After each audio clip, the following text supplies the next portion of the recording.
Welcome, everybody, to another episode of the Tom Bilyeu Show Live. It feels weird saying good morning because for us, it is much later in the day. We are coming to you live from London, everybody. So I hope you guys are doing well.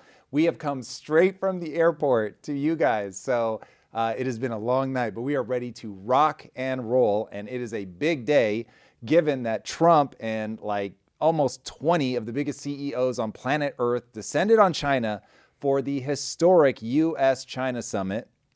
Xi said directly, like he was reading my mind, that he wants to avoid Thucydides Trap. I cannot believe that that actually came out. Incredible. Can't wait to talk about that. And while a communist dictator is trying to avoid political traps, Kamala Harris wants to dive right into one. Bernie and AOC have introduced a bill that would stop all construction on data centers for AI across the U.S.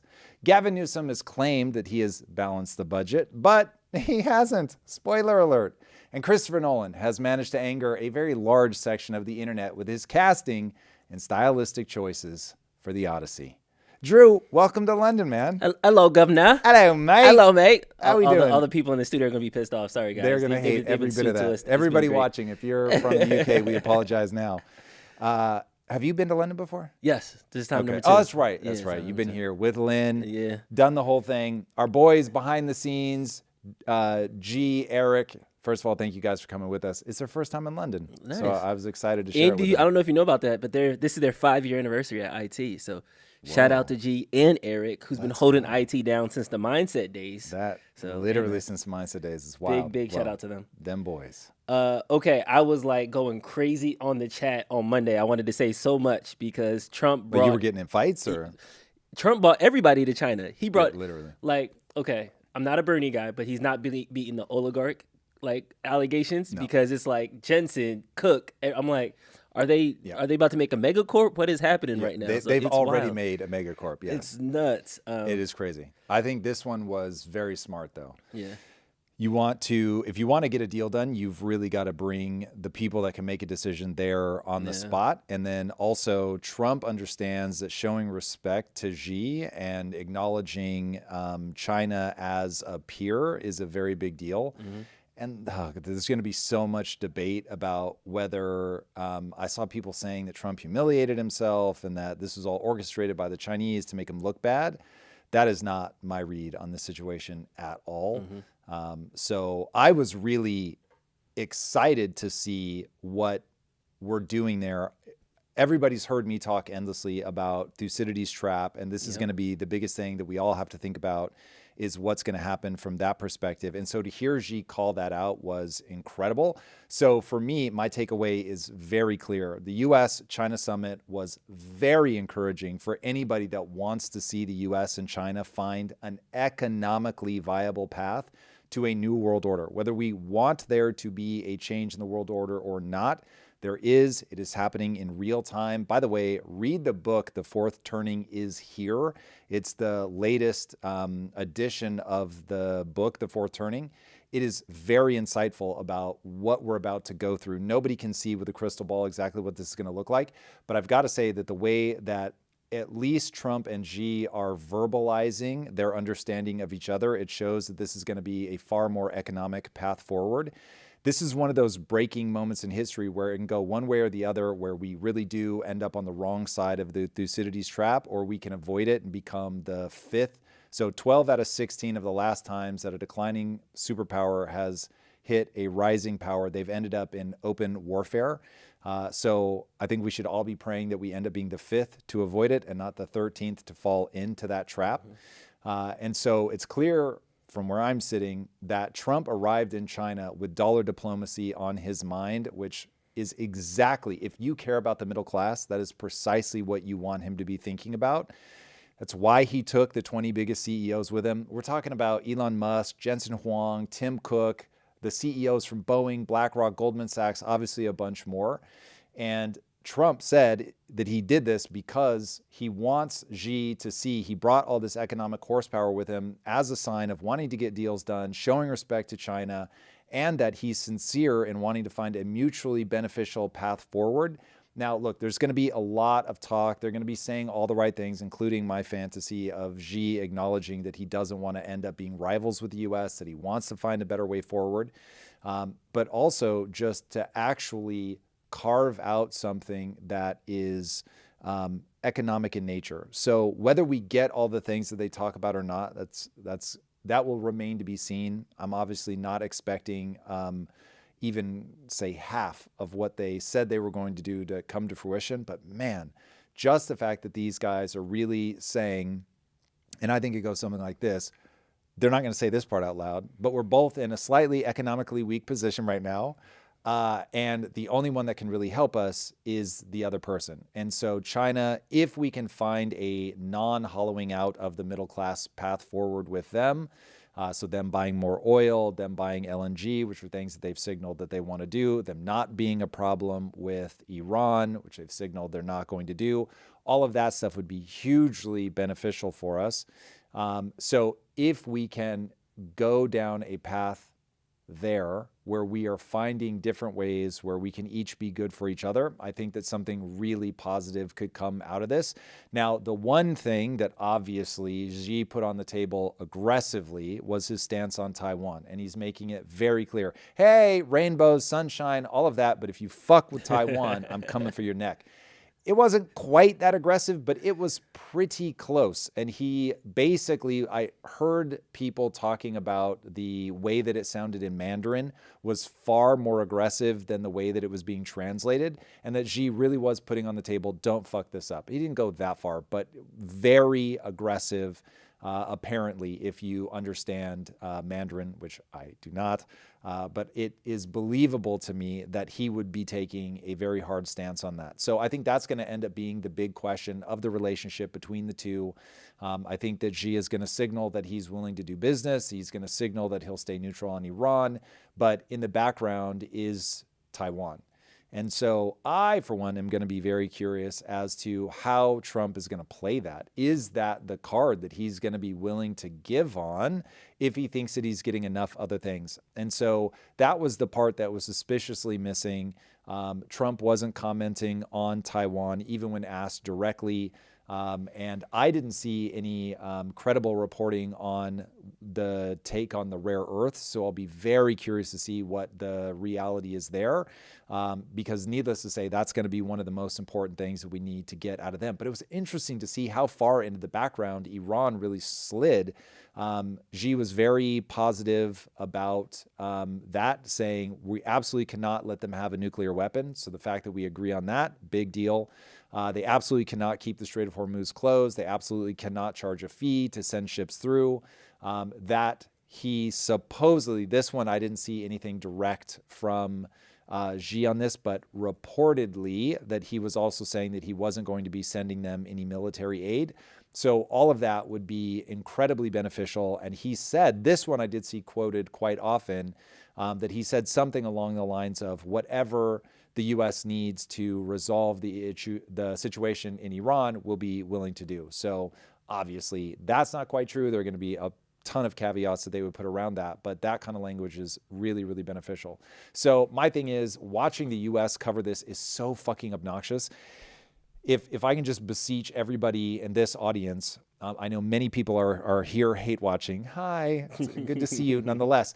But the one thing that I want to put forward is we really have to, as a nation, we have to find a way to march forward with the other side, not viewing them as our enemy, but instead recognizing that a populist moment is designed to make us feel like we have to see each other as existential threats, that we have to pick a team.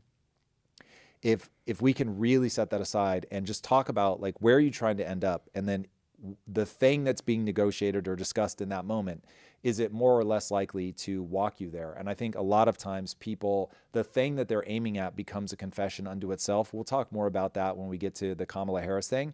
But it's like her actual objective is to stop Republicans. Like, that's her goal. Just stop Republicans. It almost doesn't matter what we're talking about. I just know that we want to stop Republicans. And I hear plenty of Republicans, they just want to stop the Democrats. And so that's not a strategy. You want to take everything issue by issue. And so watching people cover what I thought was an extraordinarily positive meeting in China. May not play out well, could all fall apart at the 1 yard line. It could all have been spin. It could all be BS. I get that. But at least what was presented to the world was incredibly positive. And if we can't see people at least embrace that, we're not going to get anywhere positive. And so that would be the thing that I hope that everybody here in this community at least can get on board with that idea, that there is a place you want to end up. It may not be the place that I want to end up, but you can articulate it. This is where I want to get. And then we can talk through the cause and effect of whether XYZ policy is actually going to get there. At least then we're arguing cause and effect, and we're not just arguing you're on the other team and so fuck you. That would be my hope. So anyway, I come off of the U.S.-China meeting feeling very optimistic that we're in dollar diplomacy. It's a much better place to be. This is not two people holding hands. This is two, this is a little uncharitable, but maybe a little too accurate. This is two bullies that are coming together, and they both realize the other person can hurt them, and they both realize the other person can help them. But at least they're taking the path of, okay, how do we find the path where you help me? Now, there are dangers on both sides. The one that I worry the most about is that Trump will give on things that just continue to hurt the middle class. That would be my big concern. But if we can get manufacturing going back in the U.S., if we can make ourselves the place that people turn to for energy, that would be insanely valuable. And so getting China on board with that would be awesome. What were your thoughts, Drew? When you look at this, I often see you not as my foil, but as somebody who will, if I'm blinded to something, that you'll hit me with an angle that I hadn't considered. When you were watching this, did it seem like, yeah, like good direction, or like, no, this is inherently I had to split it, to be honest with you, because I look at it from a lens of just America versus China, just one country, your country versus our country. Going in it from there, him bringing all the CEOs, them having a fanfare, it was at least pleasant and a productive conversation. We are in the middle of a terrorist war, proxy wars, all these things. So I was expecting to be a little bit more adversarial. I didn't think he was going to be as friendly as they were. So it was nice that they were shaking hands, high-fiving, all those things. So at least from that standpoint, I'm like, okay, this sounds good. And directionally, at least we could get them to the table. Because 3 weeks ago, it was, I just raised your tariff to 113% now because of tit for tat. So I was at least happy that they got productive. However, now, like, zooming into the politics, there's a lot of named commitments. There's a lot of things that they said they were going to do, talks they put on the table, whether it was help with the Strait of Hormuz, whether it was the increased investment, whether it was the crackdown on fentanyl. So I like what is being said, but I'm also knowing that these are two politicians talking to each other, and how much of that is for us to report on versus what's actually going to be done in their respective parliaments and senates and things like that. So I'm a bit on the fence, wait to see what happens. But here's a list of everything that they did cover. First, U.S. companies get expanded access to Chinese markets, hence why the really CEOs... fast. Who's reporting on this? So I've been a little hesitant on this stuff. So these are all reportedlies. Yeah.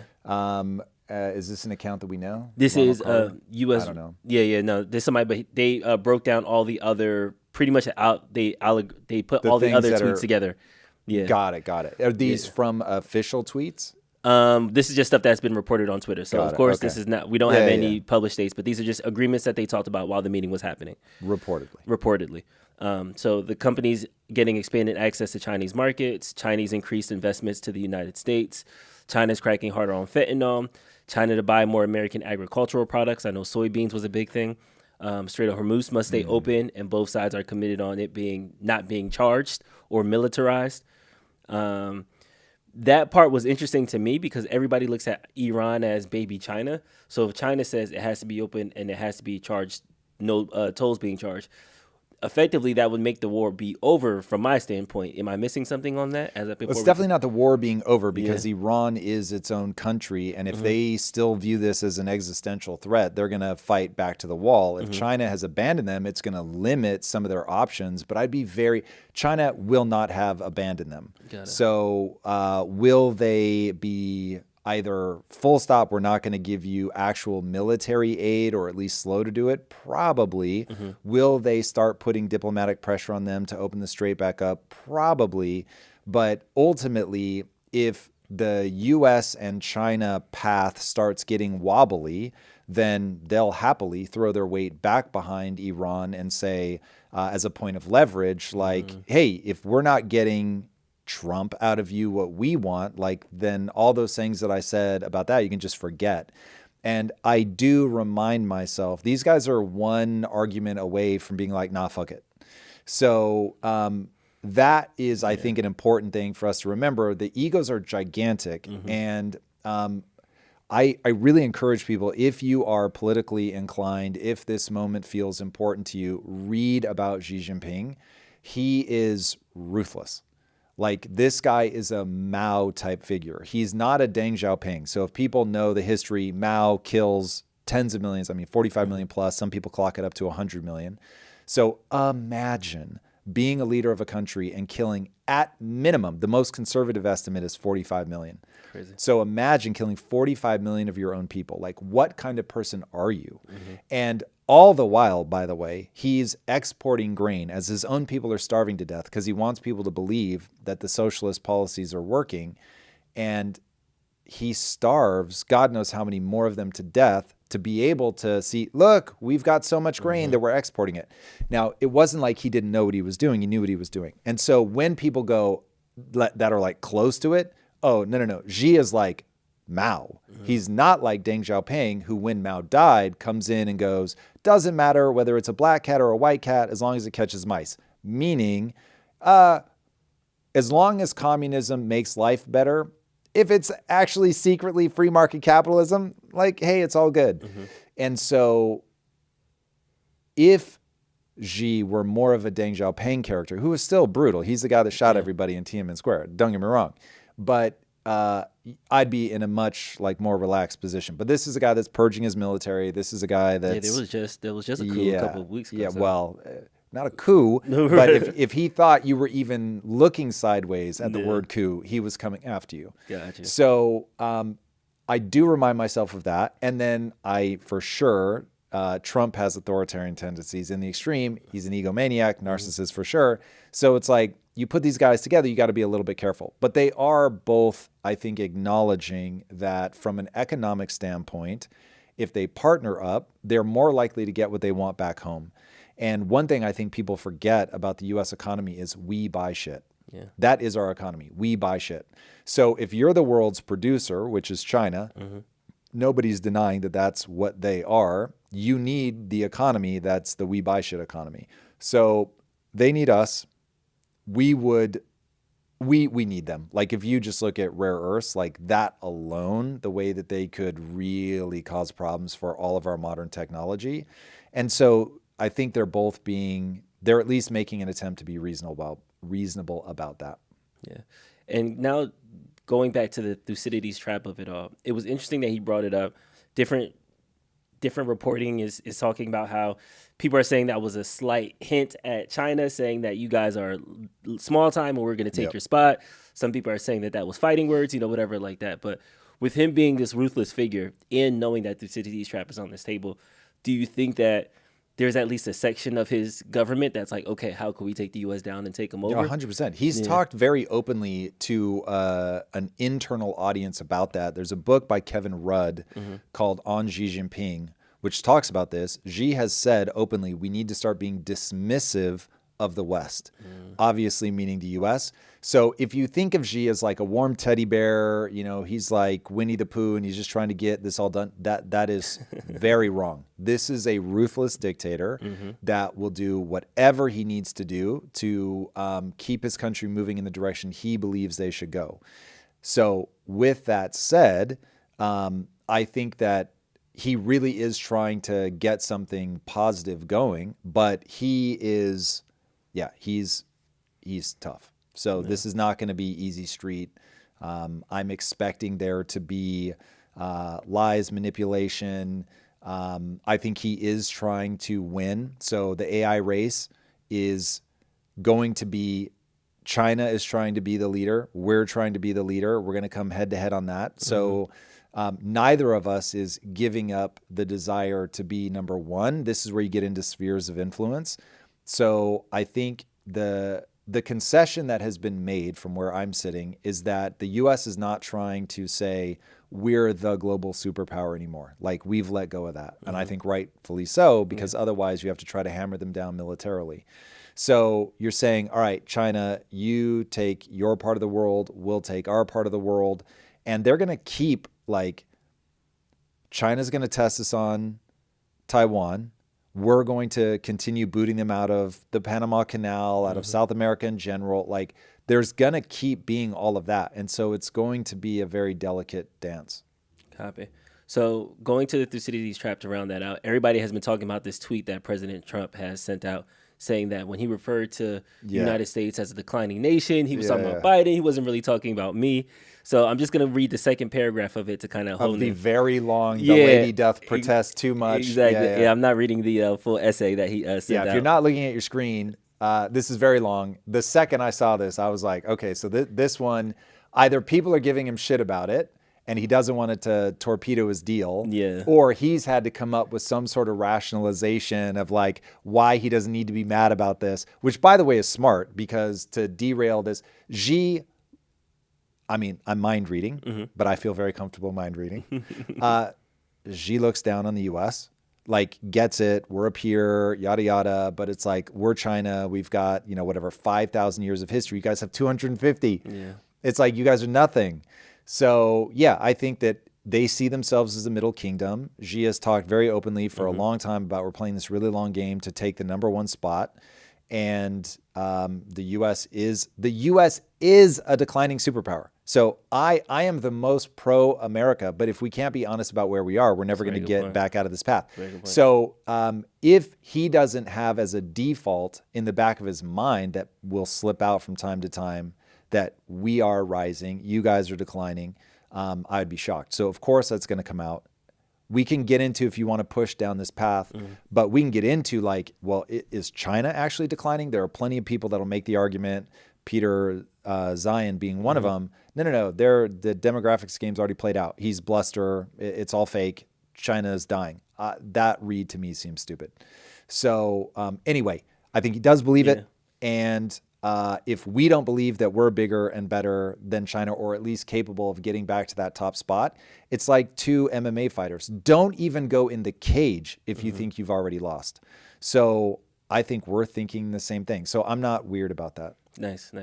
For those who haven't seen the tweet, President Xi was not referring to the incredible rise that the United States has displayed to the world during the 16 spectacular months of the Trump administration, which includes, this is quote for quote, I'm not adding anything for hyperbole, which includes all-time high stocks, market, and 401ks, military victory and thriving relationship in Venezuela, the military decimation of Iran to be continued, strongest military on earth by far, economic powerhouse again, with a record $18 trillion being invested into the United States by others, best U.S. job market in history, with more people working in the United States right now than ever before, ending country-destroying DEI, and so many other things that would have been impossible to readily list. In fact, President Xi congratulated me on so many tremendous successes in such a short period of time.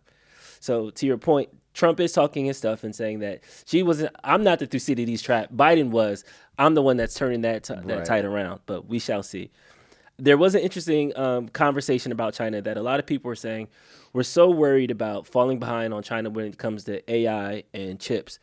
But we are behind China in some other industries. They have high-speed rail zipping all across the country. The employed... I'm going to say that this might be a spun number, so I'm acknowledging that. But the house ownership number is way higher than it is in America. I think like 80 to 90% of that's almost certainly true, because their whole market for like 2 decades was, hey, buy a house, it'll appreciate in value. That market has run into real trouble. And so that's where a lot of the hold on a second, they can put up some pretty good stats, but first of all, they lie constantly. And then second, their housing market is in real trouble. Again, they might be upside down in their houses, but they're owning houses. So I know that's a bit decimate. But I'm saying all this thing to say is that we're so focused on the America versus China AI, America versus China fuel and energy, but there are other industries where this automotive, where the home and ownership, stuff like that they are getting us on. So what do you think is the next step for America to make sure that they don't become that declining heavyweight? How do we increase on our side and keep up with what we can do? There's really 3 things we have to do. We have to balance the budget. We have to return manufacturing back to the U.S.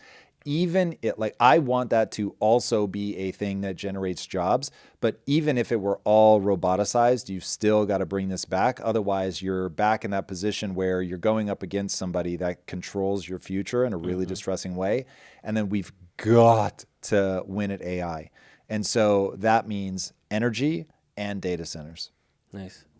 And then last thing with the China meeting, I know you've seen those memes of like Elon just being like autistic at the making table. all the weird faces and stuff. And just take pictures and stuff like that. He's so funny. I was literally thinking on the plane ride over here, he's one of those never meet your heroes. I was like, I don't want to meet him. I know that I'm going to walk away being like, okay, I was better off before. It's better off in here than what I actually get. But with that being said, the future of technology, the future of business, and with Taiwan kind of hanging in the corner, what do you think is going to happen, whether with these deals that now that American businessmen have expansion into their market, and then how that's going to change when China eventually does take Taiwan? Well, so the reality is that's a knife fight. And so China is notorious for stealing IP. They are very shrewd in that Elon goes over there and basically shows them how to build an electric car. And then they show him what you can do when the government decides to subsidize an industry.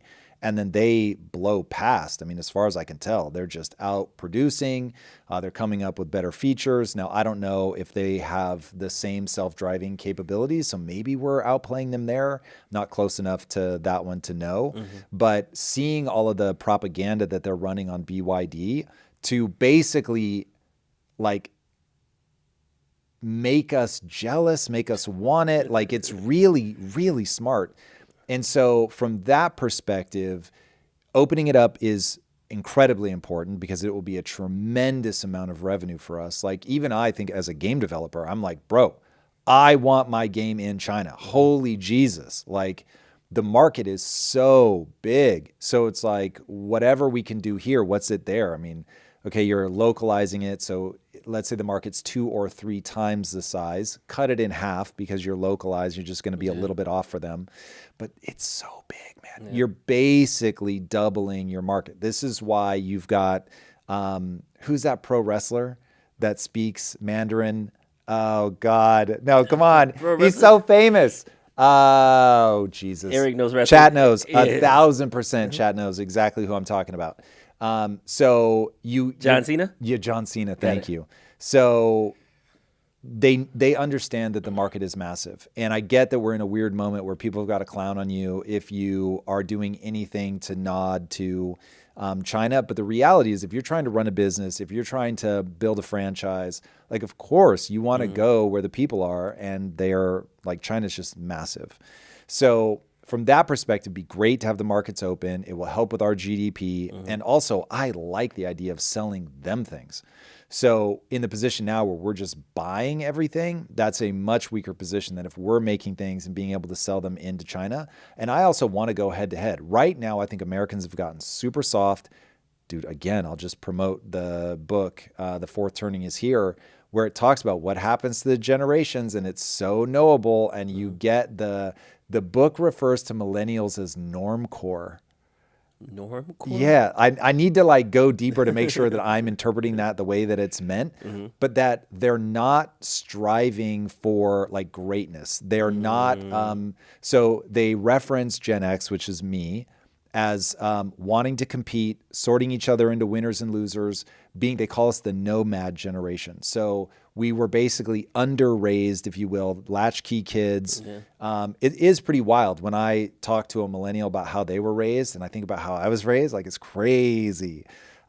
So seeing that handoff and seeing that there's like not a desire to compete, not wanting to like, yo, I want to stand on my own too. Either I make it or I don't. So I want to see us compete with China. I want to see that gun put to our head of we either win or we lose. And I don't want the government at every turn just trying to take care of everybody. I want the government to be like, all right, bitches, I opened the door. Go do it. Go make better shit. So that speaks to my soul. So I'm perfectly happy to compete with them, but we do have to do something to even the playing field because they don't let, like you can't sue them in their courts. So there's all kinds of stuff where they will take your technology and run with it. So there are things that we do need the government to help with to make sure that the playing field is even. But then after that, I just want to go for it. But I mean, is it building a sandcastle on like quicksand? Because once they take Taiwan, that's going to fundamentally reshuffle the cards. And I'm saying it as a already done thing because I just feel like we have no military standing to even back them after our charade in Iran. So now I'm like, does it like who are we to then try to block that? So I feel like if they do take that, that is gonna again make it complicated for a lot of our tech industry, which is the number one business sector in the U.S. right now. It's going to at least change how we set up our spreadsheets at the very minimum. Our profit margin is going to be adjusted at the very minimum. Not alone if Trump throws that as an economic sanction or who knows what happens. So. Just like gas prices are now being impacted, what if chips become the next thing that gets sanctioned or something like that? So yeah, I mean, look, we have to be scrambling to minimize the effect of China taking Taiwan, which we are taking steps. Whether they will be fast enough. When you've got Bernie and AOC trying to stop data centers, that's when I certainly start having a seizure. But for sure, that would be a bad thing. You don't want them to control chips and rare earths. That would be rough. Exactly. So yeah, there's going to be contention there. So some of this is going to be what kind of positive relationship can we build with China?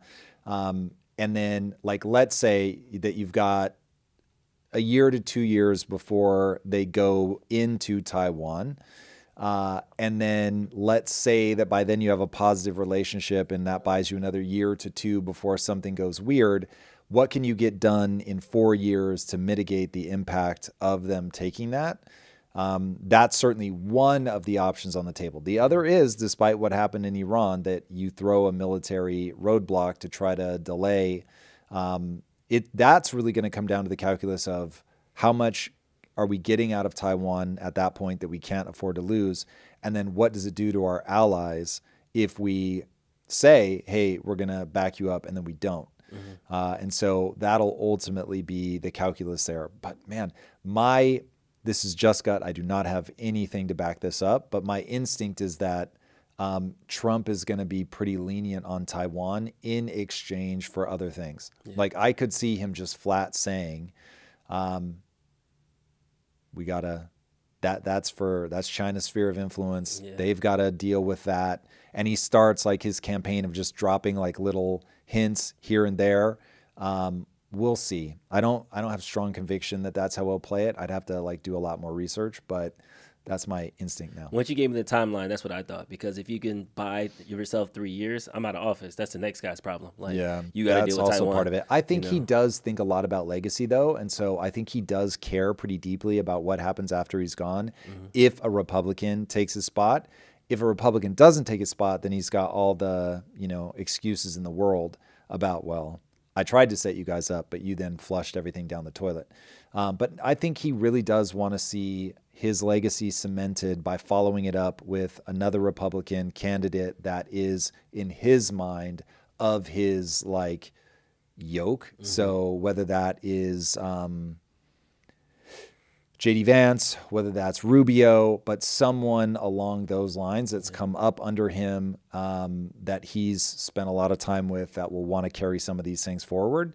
So that at least would be interesting, that if he's got a mindset of I can't just get myself out of office, which is what I see Gavin Newsom doing, for instance, but like I've really got to think long term about this. I think it'll make him be more strategic. All right. Now let's jump over to Kamala Harris, who had listed a bunch of ideas that the Democrats need to take as initiative going into the next election season. It's interesting. I don't want to call it a rebrand. Like, she's still around. She's obviously trying to posture to run again. I don't think that's the best candidate that the Democrats can put out there. But no? I'm so shocked, Drew. Let's see what she has to say. Say, look, this is a moment where there are no bad ideas. A no bad idea brainstorm is what I'd like to call it. Guys. I don't know if they can. And in that no bad ideas brainstorm, we talk about what we need to do and think about doing around the Electoral College. We talk about the idea of Supreme Court reform, which includes expanding the Supreme Court. We invite a conversation about multi-members districts. We talk about, look, that if we win the Senate, which we should and we will, then the Senate Judiciary Committee should have rules that they put in place so when these people come before as nominees to the Supreme Court and lie, that they are held to account and consequence. Not just that somebody goes on cable news and says they lied, but that there are rules in place to actually penalize people for lying to a Senate Judiciary Committee. That we agree that it is right to have ethics rules for Supreme Court justices. And let's put those in place. Let's talk about statehood for Puerto Rico and D.C. These are the things I think that we've got to do. We've got to neutralize these red states from who's cheating. Going to make those decisions? Including blue states expanding their maps. And all. There we go. Got to neutralize those red states, Drew. That's where this skeeves me out. If she were a podcaster, I'd be like, this is one of the worst podcasters in the world. The fact that she actually ran for president is so wild to me. There's just something about the way that she talks that sounds terrible. I've heard plenty of people say, like, in person, she's actually very smart, but God damn, her affectations are horrible. Horrible. Okay, before we go right into like partisan land, I want to just like let's play a game of ought, not is for right now. Yep. So if we were just to look at the ought of it, Supreme Court justices should be held accountable, for example. There should be Senate Judiciary Committees that have rules that say if you lie in front of the Senate, during a Senate hearing, you should be reprimanded in some way. On paper, those ideas seem like they're good and they are beneficial for America, not beneficial for the left, beneficial to the right, just for America. Did I miss anything just with that before we get into it gets manipulated? It depends on how you do it. So if you create a policy that is truly blind, like if it has to be a bipartisan committee, that's making these decisions, then yeah, there's probably a way to do it where you are able to hold people to account. I admittedly am surprised that the Department of Justice never pursues people that are caught lying under oath. You're under oath when you go before Congress. So presumably you already could go after them. So the fact that they don't, I don't know if that's just being delicate from a political standpoint. You don't want it weaponized against you. I'm not sure why they're willy-nilly about that. But when you say there should be an ethics committee, I'm almost certain you already don't need that. Lying under oath is already a problem.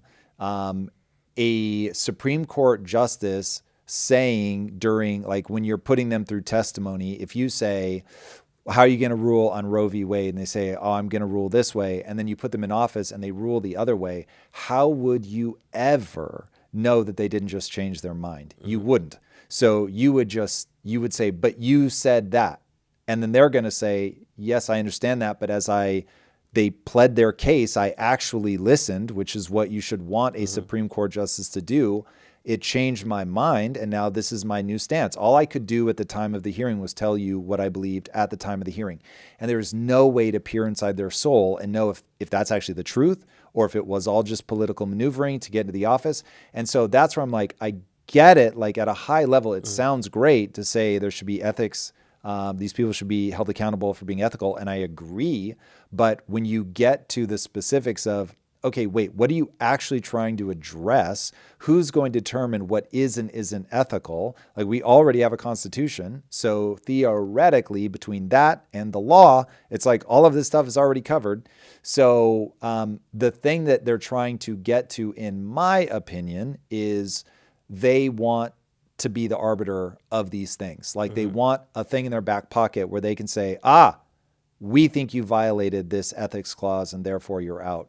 And you'll see this in business contracts where it's like they'll put, I forget what, like decency clauses, like where they're trying to get to, like you can't. There's a scandal or something. We can get rid of you. But then it becomes well, what officially counts as that? Because you're never going to be able to enumerate all that stuff. And so you do put yourself in a weakened position where it's like, oh, there are going to be things that can be used against me that I don't think should have qualified for that. But, I ended up losing that. So I have a specific example. Let's start there. So like, again, I'm trying to stay above partisan politics before we get to that level. Yep.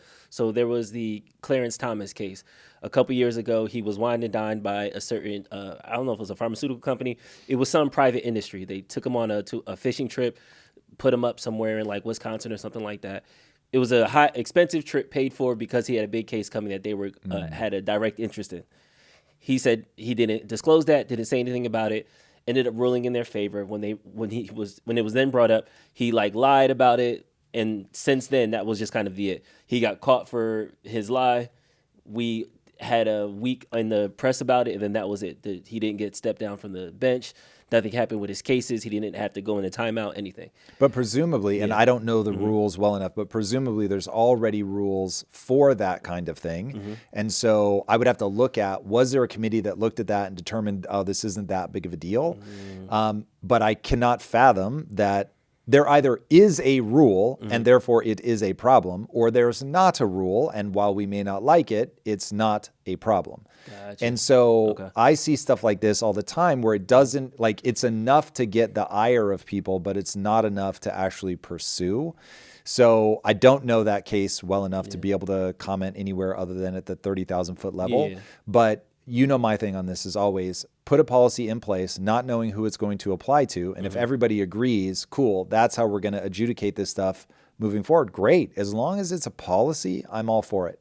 I just think that when people start looking for more rules or to pack the court or whatever, they are trying to weaponize something against the other side. And that's where I'm like, that is so dangerous. We shouldn't want a one-party state. We shouldn't want a one-party country. So from that perspective, I think that what I interpret this to be is somebody who means it when she says we've got to neutralize the other side. But yeah, if there's a thoughtful policy that we can put in place, I'm all for it. I feel like this is just like gerrymandering. We're getting into the tit for tat territory where you did one thing, we need to try to figure out how we can make sure we do it on the other side. And then now the other side does something and we're just kind of swinging this pendulum back and forth. So I think gerrymandering is a perfect example because it's like California did it, then Texas did it, then Virginia, and it's like you could kind of see it happening in real time now. Whereas packing the Supreme Court, the only reason you want more justice is to get a more moderate or progressive Supreme Court, because right now it's traditionally conservative. You want your people. Yeah, but even though they broke on it, so that's not there. Adding D.C. and Puerto Rico as a 51st and 52nd state, because they're territories technically right now, that would be favored for Democrats. It wouldn't have it. So there's these things that we're doing to gain more power, but it doesn't necessarily, one, add any law or justice, and two, it doesn't actually help the American people. I just think it's just power grab games that we're at right now. 1,000%. I mean, the bad news is that politics at its most foundational is a power grab. But because we're in a populist moment, everybody's emotional. They're legitimately scared. They have reason to be scared economically. The pie actually is getting smaller. And so you do get to a point where you're like, I need somebody that's going to fight for me. And you're not even articulating it like that in your head. That's just the feeling. And so you pick a team, you go on your team, you find people who think like you, and you really do start viewing the other side as an existential threat. And so now it's, I actually think you're going to destroy the country. I feel very strongly about my position, as do the other people on my team. And so now I also want to support them. So even if I think, oh, maybe they're a little wrong on this one, I'm just going to like go all in and be like, yeah. Because you want your team to get stuff for you. And if you have to like group think to get it done, great, you'll group think. But the real problem is, and the reason this stuff becomes so predictable and there's basically no way to pull people out of it, is they're in an emotional state. They're not reasoning using logic, which means you're not going to be able to logic them out of it. So this is people that are stuck in an emotional loop. Somebody's giving them the emotional fodder that they need to keep feeling the way that they feel.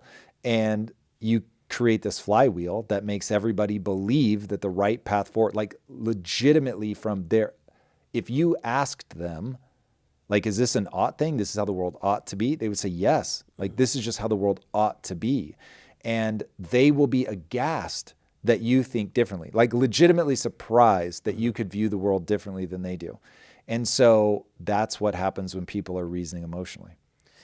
I think now, though, with this media ecosystem, too, it kind of compounds, because it's like you reason emotionally, then you find somebody that says that thing, and that thing has a million retweets.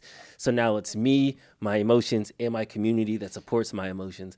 And it's just this negative feedback loop. So even if I can present you evidence that might change what your emotion is bringing up, you still have your community, your ecosystem. It then becomes people's identity sometimes. And it's so hard to just break out and say, wait. I'm in my feelings right now. I'm not looking at this logically or like. Also, they've done studies. You can present people with proof and they just won't accept it. Wow.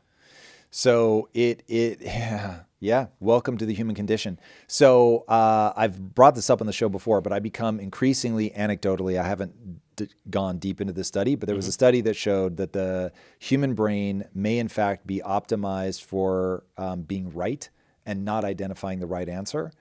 And that's wild. That would be crazy. Very, very sad, but it would certainly match my experience in life. So that was tough. All right, let's jump to some super chats. Our man, Marussia Dark.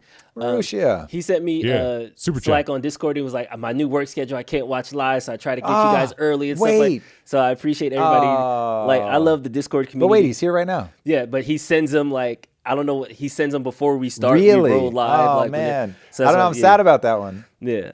So we appreciate everybody and all your support and stuff like that. We know you watch it when you can, so thanks for the support always. But his super chat says, truth yields cause and effect where utility moves you towards your goals. Ideally, you want both, but how do you choose between the two if you can only have one or if they're in conflict? Is it just down to values and context? Wait, the only two things that he talked about is truth and utility. So what two things are in conflict? Truth yields the truth is an absolute defense. You always want the truth, no matter what it says, no matter what it means, no matter how it impacts your goals. If you don't know the truth, then you won't be able to actually achieve your goals, because goals are always cause and effect. Cause and effect is truth. So I'm not sure what... Truth versus utility, I think. Truth is always the highest utility thing, period, full stop, end of story. Like, this is where, if you start thinking about physics, the whole thing with physics is the reason that this is such an interesting conversation. Once you understand the physics, which are there, they're just there. So no matter what you think about them, they're there. But once you understand them, then you can use them like once you get a key to a door, you can open that door. And so once you learn the physics, it's like having a key, you can unlock the door. So imagine, the being able to split the atom gave us the entire atomic age. Atom bombs, not so great, but atomic energy, satellites, GPS, things like that wouldn't be possible without it. All of that came on the back of an insight into the way that the physical world works. And so that, like, if you think of the truth, utility, like they are one and the same. It's the only time where something might be untrue but high utility is psychological. So let's say that you're too dumb to achieve your grandest goals, okay? Now, that may be true, but if you act in accordance with that, then you'll never achieve the goals that you are capable of because it's so defeating. So in that case, I would say, you're not optimizing for truth there. You're optimizing for the utility of the thing that's going to move you towards your goal. But the reality is that it is only because the truth causes you to act in an emotional way that one becomes a problem. It's not like the truth itself is bad. The truth, like if you could really embrace it without an emotional problem and say, oh, I shouldn't bother pursuing that one because I'm never going to achieve it, but I'm going to pursue all out the thing that I can achieve. And so that one is really about acknowledging the truth of how emotions work and what they cause people to do. But that's the only time where I say that there's a difference between truth and utility. Cool. All right. We have 3 from Piano with Michael. Let's go, Piano. Total $9.99, but you broke Super them chat. up in 3 different ways. I Let's appreciate the super chat. Hi, Tom. I love your deep analysis on things. Can't listen now because I'm heading off to work. Curious. N. Christoph just wrote a scathing report on IDF and rape. I delivered to him in a big brown truck. IDF. The IDF. But why do you put an E in there? Is that like a typo? I'm assuming. Okay. Got it. On the IDF. Yeah, so basically the IDF rapes. Yeah. Got it. I delivered to him in a big brown truck. Should I be worried a la pager package attack? Probably not. Yeah, look, I imagine most of us are not on anybody's radar. So unless you have a much bigger voice than I realize, like I certainly wouldn't be worried about saying shit about the IDF. So, I wouldn't worry about it. Second one, can I request this 33 go directly to Drew? As I appreciate his contribution to your discussions and counterpoints for a comprehensive analysis on social issues. Yes, not everybody lives in your bubble. My bubble, Tom's bubble. We all have our own bubbles. Sometimes you need to look outside of those. And last one, and lastly, if somehow a package mysteriously pager calls as I deliver to Christoph, I am not Suez idol. I love your enthusiasm in wanting to help children and kids. I hope to send you a pitch deck soon. Thank you, Piano with Michael. Stay safe out there, Piano with Michael. Really I don't know, like being into some weird shit. Like really worried about these pager attacks. Also, in your house, do you have a board with a whole lot of yarn going from one thing to another? Be careful, Piano. Patrick writes in, friend of the show, the card I would play in response to their Taiwan card would be essentially, hey, that's fine, but the Western Hemisphere is ours. We better not catch you there without permission. Yeah, that's basically going to be the negotiation. I just don't know if we can let go of Taiwan like that yet. We'll see. We'll take Panama and Venezuela, or already took the Venezuela, but yeah, Panama Canal is ours. You take Taiwan. Yeah, also they've got the gold corridor and all that stuff. So there's plenty of things that they're doing. Also, they're doing a lot with shipping ports. Yeah, they've been so clever, man. Like really, really smart. Because for a long time, they couldn't match us militarily. So they were like, well, what can we do? Very shrewd, very shrewd. The last 40 years of China has been incredible. Nice. And Sequoia Hall, very much like the evolution of the show over the year. Guam should be a state if Puerto Rico becomes one. It is the forward base for the U.S. in the Pacific, my home. Shout out to Guam. Let's go. How do you feel about territories? Guam, Puerto Rico, D.C., that technically is representation without, it's taxation without representation, and we would have been throwing tea into the There was harbor some for reason, though. So I haven't looked closely at this, but I don't have the negative knee-jerk reaction. Like if we want to start doing a 51st and 52nd and 53rd state, sure. But if we have people that want to be citizens of this country and we're not forcing them to be citizens of this country, and they want to have a vote and they vote in a way that I don't vote, like I'm prepared to deal with those consequences. But I haven't looked closely enough at it. Does America get anything out of doing that? Does it actually make their life better? Or is this just people that want blue no matter who? I don't know. But yeah, I don't have if the only reason people are saying no to it is because they don't want to be outvoted, I would say that's a pretty bad reason not to do it. Gotcha. I would be looking at it from an economic standpoint. I'd be looking at it from the standpoint of what do they want? Like, I certainly don't want to drag people kicking and screaming into the United States. If they prefer being a protectorate, great. But yeah, I don't have a philosophical stance. Got you. All right, let's jump over to this new data center bill. There's been a lot of talk about data centers. I want to jump over to Utah and Missouri after this. But first, let's just talk about a high level because Sanders and AOC introduced a bill to pause all AI data center constructions. 300 plus local bills filed, half of planned 2026 data centers facing delays or cancellation. Each one brings billions to local economies. The people who say they want American jobs are trying to block it. That was the case. I think it's interesting, though, before you jump into it, people promise data centers bring a lot of jobs, but to me, it's 7 people in a room, and like the ecosystem goes out. So we have to stop acting like this is a warehouse in the 1920s and there's going to be assembly lines and stuff like that. Like data centers aren't the hubs of small town America. Sort of. Okay, I could be wrong. You have to look at it twofold. One, the construction on these will be across the U.S. thousands and thousands and thousands of jobs, given how many of these are springing up. Of course, probably tens of thousands of jobs. The companies that use them becomes the bigger question, and how many hundreds of thousands, millions for sure. So that I think the right level of analysis for that one is, do we need to win AI? Yes or no? If we don't need to win AI, okay, then no worries. If we do need to win AI, and I will do my best to convince people that we do, then it's like, well, that goal makes the demand. And one of the goals one of the demands that goal makes is you've got to spin up these data centers. And so now it's like, instead of being the morons that are like, let's not do this, let's ask, how do we do this well?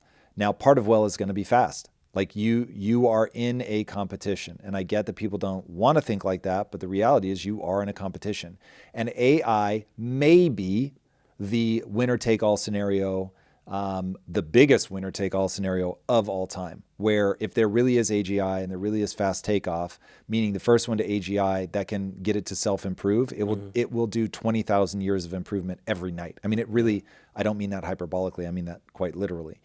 So now it's like to win by a day is to win by 20,000 years.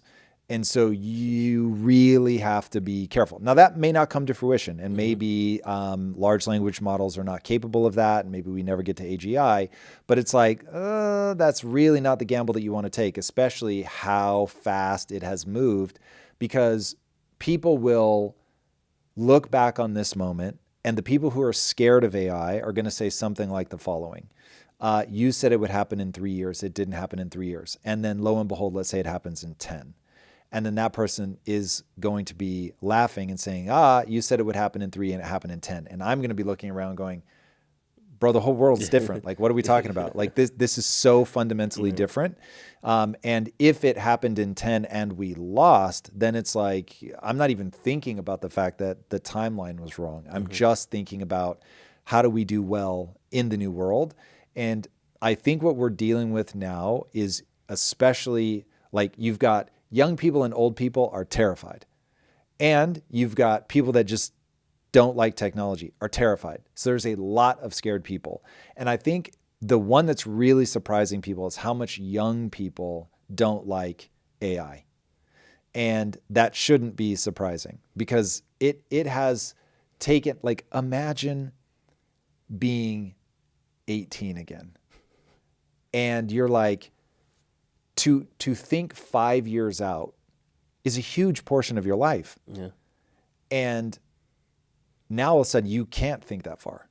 It's literally just like a fog, a haze. Like, you're like, So to you, it's like, oh my God, there is nothing but question marks ahead of me. What am I supposed to do with my life? I'm supposed to pick a major that's going to take me 4 years to get. On the other side of that, I don't even know what the world's going to look like.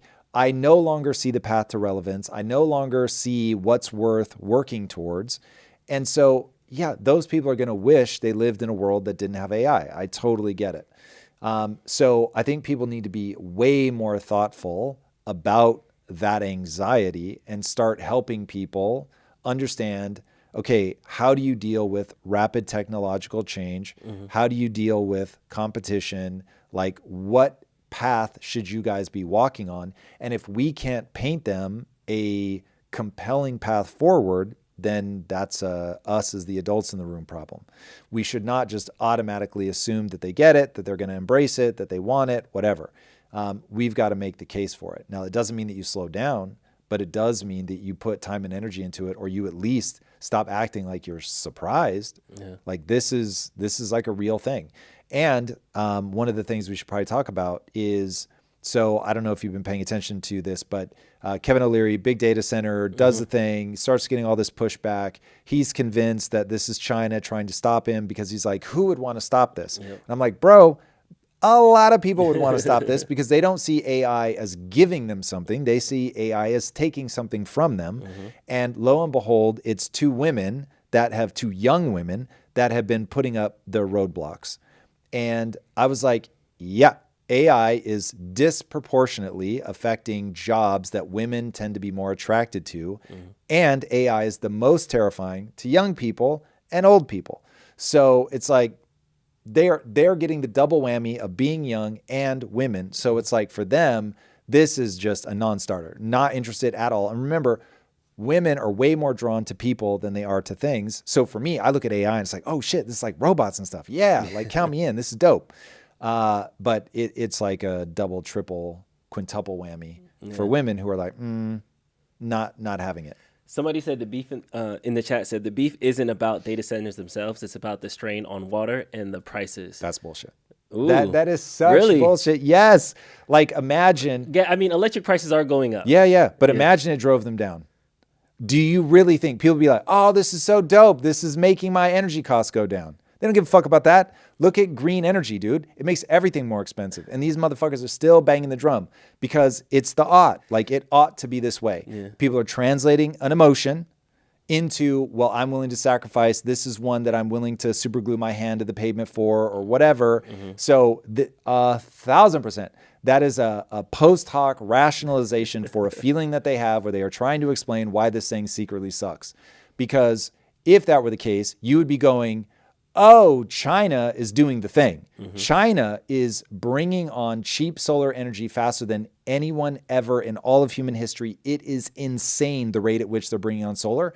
I don't hear these guys banging the drum of, hey, let's just make sure that we get the solar rates to this level and then bring on the data centers. No, they're not saying that because that's not what they're thinking about. You got me there. I will say, I think it was Maryland residents built a data center. They seen spikes in their electric bills, 40, 50%. To me, if that is happening, I understand the beef. I understand why it's wrong, and I understand why these local municipalities are striking it down. Yep. I think it was Sachs, when he did one of his summits, he even said AI should be the one responsible for paying it. So 1,000%. everybody who's supposed to be saying the thing is saying the thing.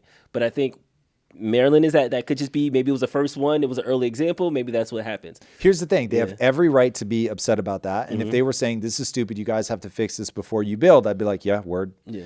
And at that point, you just go, dear data center owner, you're responsible for this. And I don't see any problem with that whatsoever. That just isn't the conversation. Yeah. It's funny that you said this is like a green thing. Because Jason from the All In podcast tweeted this graph out that showed the amount of water consumption with almonds versus data centers. Yeah. And he's saying everybody's talking about data centers, but like, honestly, fuck almonds. Almonds are... Everybody was talking about how almonds is like, almond milk is the worst thing. It uses so much water. Yeah. And yet almonds are still everywhere. Data centers use a fraction of that and people are more upset. So here was my reaction to this. Fuck not doing desalination. Like, we know how to desalinate water. It's relatively inexpensive. Yeah. We are just pissing so much money away as a government that we don't do infrastructure things. That's like what blew my mind with the Strait of Hormuz beef, when they were saying like, oh yeah, all the Gulf regions, they just take salt water, they turn it into fresh water. I'm like, wait, we've been talking about the Colorado River for the last 20 years, but we could have just done that this whole time. So. Yes, and people are like, oh, but it's really expensive. Yeah. No, we just don't want to put the effort into doing it. So yeah, this is, unfortunately, we're going to turn it around. Yeah. America, let's go. We got this. But we are definitely doing late stage empire vibes, where instead of looking for the solution to the problem, we just want to bang on about the problem and say it's the other side's fault. Instead of going, oh, you know what we need to do? We need to solve it in this really cool, innovative way to make us even stronger. We've got to get that energy back. Okay, we went on a tangent. We started about the bill. Back to Bernie and AOC. Break down what's going on. All right, this one's fun. Nearly 3,000 AI data centers are planned or just actively under construction across the United States right now. And a new bill from Bernie Sanders and AOC would stop every single one of them. It's called the Artificial Intelligence Data Center Moratorium Act. The bill freezes construction and upgrades on every new AI data center in the country. The freeze doesn't lift until Congress passes a sweeping package of new AI laws. Federal pre-approval of AI models before release. Union-only construction crews. I definitely want a diatribe about that. Community veto power over local builds. Okay, yeah, I'm sure they'll all get through. And a ban on U.S. chip exports to almost every country on Earth. What? In other words, the freeze is permanent because Congress can barely pass a budget. Big tech is pouring $750 billion into American data centers this year alone in an attempt to ensure that the U.S. is the global leader in the single most important technology probably of all time, AI. The OpenAI Oracle Stargate site in Abilene, Texas alone is a $165 billion project. The Loudoun County, Virginia is now covering nearly its entire operating budget just from data center taxes. There's so much prosperity to be had from these things. Construction wages are soaring. The skilled trades have not seen a boom like this in a generation. And this bill would kill that momentum and hand the lead to China, who is already dramatically outpacing the US in terms of energy production. Like they are just, it's insane. You've got to look at the graphs. They're wild. Now, as Americans, we have got to wake up and realize that whoever wins the AI race owns the next, 25 years is easy. Will you give me 50? It could be as much, honestly, it could just be forever for the reasons that we were talking about earlier if there's a fast takeoff. Whoever loses the AI race risks becoming basically an also-ran vassal state. AI dominance is dominance. It's just dominance, full stop. China is building data centers at national scale, state subsidized. They've got cheap power, zero permitting friction. They're not pausing. Okay, they're not waiting for this kind of asinine framework. They are accelerating. I'm not saying there should be no framework, but what they're putting forward in this bill is ridiculous. It's basically just trying to stop AI. So if we put this kind of U.S. moratorium in place, we're just handing the crown to China. And I think that that is extremely high risk. I'm not trying to be blasé about the risks of AI. They really are real. I've talked about this before. The unfortunate fact is that any technology that promises an advantage will be developed at breakneck pace. That is what happens. And so now you have to decide, do you want to be the one in control of that breakneck pace, or do you want it to be coming from somebody else? And right now there's this super bizarre energy in the US where it's like, well, I don't mind losing to China and all the things that would entail.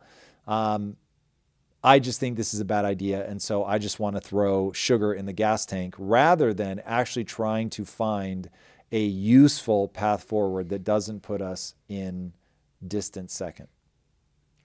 It's interesting. The chat is not messing with you right now. I know, man. This is one of those where it's like, it's both unpopular and I'm right. So I don't know what to do. Is this like a vegetable situation? Like in 10 years from now, we're going to look at him and say, you know what? It was good that we take this. It doesn't taste good. It looks terrible. It's a green thing with hair on it. I know it's weird, but trust me, this has vitamins in it. Because this is your Israel. Oh God, they're going to hate this example. You're Israel and you're in the middle of a very dangerous land. And so you better build the Golden Dome. It's that. Like, one, there are all of these positive aspects to it. So AI, it is very, very possible, maybe even plausible, that AI ushers in an age of abundance. So now nobody wants for anything. There's never been a technology that could make anything even remotely close to that promise ever before in all of human history. So you've got that, like on the positive side, there is nobody that goes hungry unless it's by choice. There is nobody that doesn't get the medical care that they need unless it's by choice. There's nobody that doesn't have the material things that they want unless it's by choice. Like, it's just a true age of abundance. Remember, you only need two things to have that age of abundance. You need energy costs to go to effectively zero, and you need labor costs through robotics to go to effectively zero, both of which happen if you're able to achieve AGI. So you've got that. Then you've got the flip side, which is right now, the US and the West in a larger way can impose their will on the rest of the world. And we've been doing that for so long that we forgot that if we encounter somebody stronger than us, they can force us to do what they want us to do. And all of human history is about somebody else imposing their will on everyone else.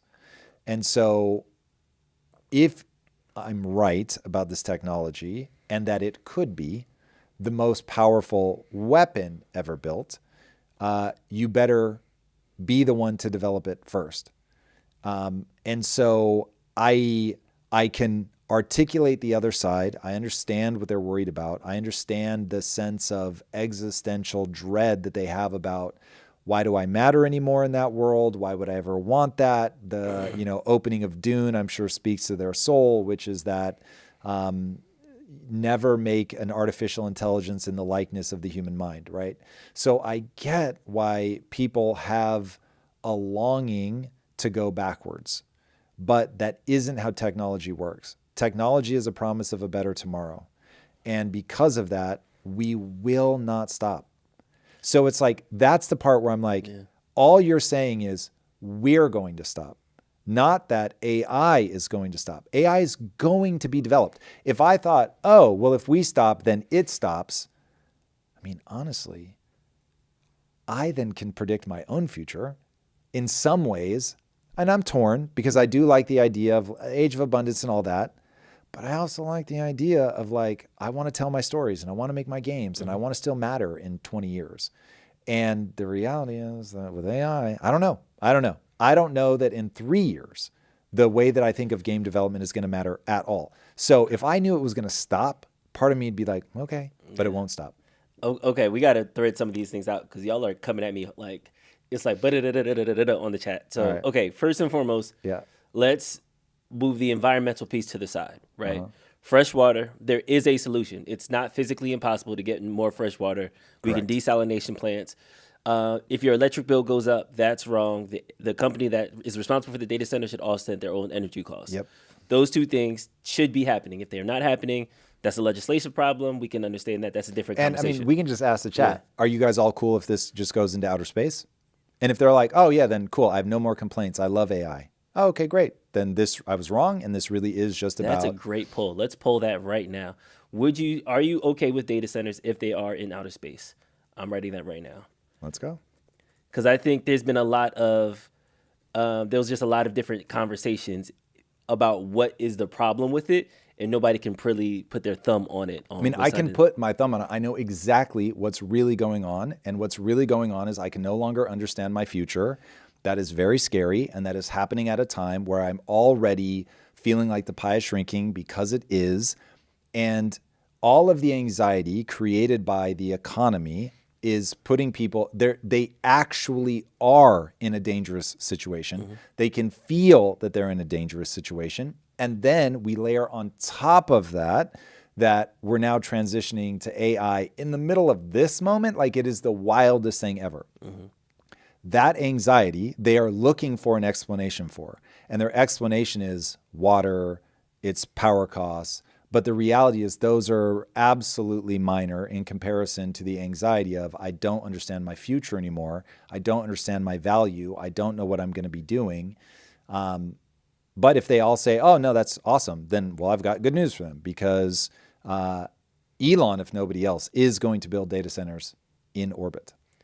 83%, yes, they will be okay if it was in space. Fantastic. That's wonderful. Then I've got good news for them. It's coming. And it's probably coming pretty fast because Elon understands that we're going to hit a power wall and he's not going to be able to, he can get all the chips that he wants, but if he can't get the power, then we're screwed. And so, yeah, they probably don't have to think about it too much. And then the second point that I think is occurring a lot, who is this benefiting? And I know we talked about the construction jobs. Construction project for a year, 6 months. Yeah, I mean, that's jobs, nice, but that's not really who it's benefiting. Yeah. I mean, that's all temporary. I'm not asking people to make a bunch of concessions so that somebody has a job. This is the age of abundance. So I imagine many of the people that Start from the base assumptions, though, because I think what people are thinking is like, if I lived in Festus, Missouri, this is the next story we're going to bring up, your data center is now outside my window. It happened yesterday. Age of abundance isn't now. I'm still, to your point, I'm still suffering economic strain. And now I have this thing radiating next to me. What does it mean, like day 1, day 2, day 3? Let's not skip to the age of abundance in year 10. And just to kind of see what this, I'm trying to really put my thumb on where this pushback is because I'm genuinely surprised. I didn't think it was going to be this bad because we talk about AI all the time. So I thought the audience would get it. Dude, this is ratcheting up. As AI gets more real, people are like, nah, fuck all this noise. So who is it benefiting in the interim? And let's keep the age of abundance stuff on a separate beat just for right now to answer this question. So who would you say the data center is for? Like, who is it benefit? Like, what is the answer to that? Because that's what I'm seeing a lot of this in the chat coming up. Well, so it's going to be a whole bunch of people on a whole bunch of different levels. So first of all, I imagine every single one of them, maybe not every single one, but the vast majority of people use AI on a daily basis. The people who don't expressly use it on purpose are using it in a million ways, whether it's their bank protecting them from fraud or if they're on social media, the algorithms, it's all AI. People don't understand how integrated AI already is. It is the U.S. government keeping us safe. And so when you think about like Iran right now, nonstop around the clock is trying to hack this country to bring our power grid down, to literally like every bad thing, attack the banking system, destroy credit. If they could do it, they would do it immediately. Your strongest bulwark right now today is already AI. It is a necessary piece of infrastructure that you have to build to be competitive in the future. And so if Americans want to avoid being a desperately impoverished nation, and I mean that literally, then they've got to be a part of the modern economy. The modern economy is every day becoming more and more AI. Any country that opts out of AI will get eaten alive by the countries that opt in. So if I'm a smaller country, I've been unable to compete, and I see the US and China back out on AI, then I immediately go all in. So again, any technology, and they need to only look back in history, any technology that promises an advantage will get developed. Remember, when they first tested nuclear bombs, they couldn't be certain that they wouldn't light the entire atmosphere on fire and kill every living thing on planet Earth, and they still did it. I'm not asking people to like that. I'm just saying that is true. And so even if America stops cold, that does not stop. AI will be developed. It will be developed. So the only question is, do you want in on it or not? And so, and then there is, of course, the consumer being able to use it in their daily lives, entrepreneurs being able to use it to break free. Like if anybody out there is ever thinking, I hate my job, AI is your best friend. And the way that it empowers an individual to do so much more than they would otherwise be able to do is completely extraordinary. Now, that was you forcing me to take the age of abundance off the table, and it's still a pretty long list. Even if it were just defensive, you have to do it because it will be asymmetric warfare. Because the nations that develop AI will use it to hack you, crack you, break you. Like you will get fucked 6 ways to Sunday if you cannot use AI to defend yourself.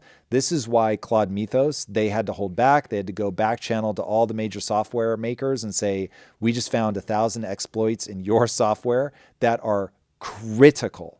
You've got to fix them all. How did they do that? AI just got so good at finding them. So, I think people also aren't being realistic about how far AI has already come. Like this is like people saying, don't do Jurassic Park, the theme park. And I'm like, bro, Jurassic Park, the theme park already has 1 million visitors a day. Like, what are you talking about? Like you may not want. We saw how that movie ended. Right. But what I'm saying is it already exists. So now it's what's like one more dinosaur? Well, unfortunately, it's if you don't have a dinosaur, you can't protect yourself from the other dinosaurs who they are actively sending to your door every day. And so you've got to have a way to defend yourself against it. So the dinosaur's already out of the bag, bro. Like this, it's done. It's a wrap. It's already happened. There's no putting the toothpaste back in the tube. So I don't know where people think they are on the timeline, but it's like this is already played out. Okay, that's all the non-age of abundance. The age of abundance is where people should have their sights set, because I know a lot of these people are rightly upset to see somebody go bankrupt because of healthcare. They're rightly upset when they or somebody else gets diagnosed with cancer and they're going to die. So AI, the part people keep losing sight of is the I. The I stands for intelligence. If we can spin up like top tier intelligence, even if it never gets smarter than humans, if we can just spin up top tier intelligence, like millions of them, then you make the world a much better place for each individual person getting things that are better, getting things that are cheaper, solving problems that seemed impossible to solve. It's all going to be intelligence. And this is just humans take 18 years, 25 if you really want them to do something special. And then, unfortunately, because the genetic algorithm that God gave us outputs a lot of really dumb people. So it's like you got to feed a lot of boneheads to get to the really smart ones. AI is not like that. Okay. Let me get back on track. And here's the thing. I don't expect that. I still think everyone that was mad is still mad. Yeah. I don't, because here is the reality. We are all standing on the precipice of a radical change. And this is like the Industrial Revolution playing out over 5 years instead of 100. And that was already disruptive enough to just be mind-boggling. Mm-hmm. And so I mean, first of all, I have empathy for myself. I'm going through this. And because I get how it's hard even for me, that it's going to be very, very hard for people that don't have my financial means. So, or that are younger than me. Like some of this is like, okay, well, I guess I'm just going to ride off and be grandpa and that's that. So I, at least I guess, have that. Trust me, that is of no comfort to me whatsoever. But, you know, I've had the youth. And so this isn't going to be emotionally satisfying, but my whole pitch to people is get out of your emotions. Your emotions, just because you feel them does not mean that they will help you. Yeah. And the more we talk about emotions, the more I'm trying to think like, where is this pushback coming from? And I'm hearing the comebacks. I'm hearing, this is what I drew. This is because, but the underlying sentiment is like, there's a fear of the future, the fear of the unknown. And that's kind of what you just keep circling around on is because I can't see what the other 5 years of this AI data center looks like. Does that mean it takes every job in this community? Does that mean it, we don't know. But it's only going to get worse. We already talked about Utah. In Festive, Missouri, a town of 14,000 people, the city council quietly approved a $6 billion AI data center to be built on 360 acres. The second I hear quietly, I know somebody used AI to write this. Residents say they were never properly heard. Meetings were held in private. Documents were released too late. A week after the approval, the town held a regular election.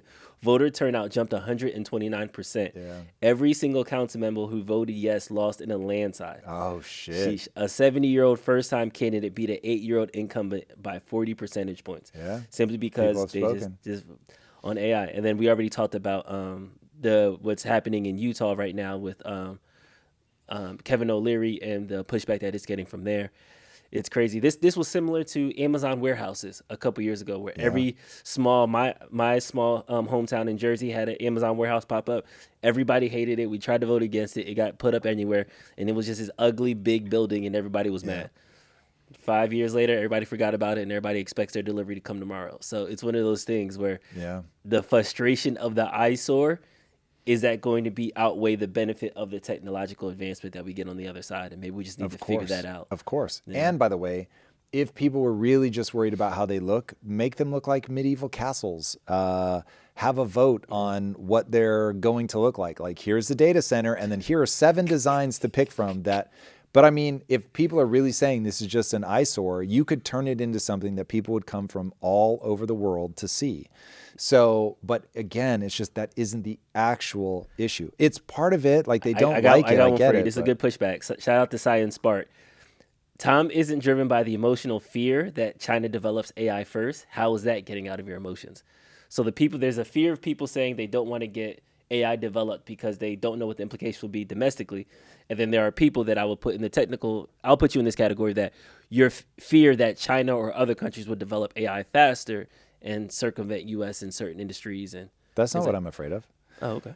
So for me, I look at AI as I look at the positive side of AI. When you hear me talk about, like, listen, guys, China's going to do it, you have to do it, I'm just trying to help them understand this is going to get developed.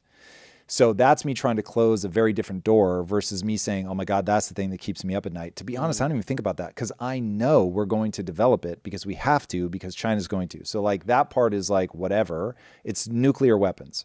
So this is from AI as a weapon standpoint, that's this moment. We've already lived through it. We know exactly what this looks like. Germany's doing it. We have to do it. We have to beat them too, so we can win the war type thing. This is the Manhattan Project, but for AI. Yeah. So I am completely at ease with the fact that this is going to happen.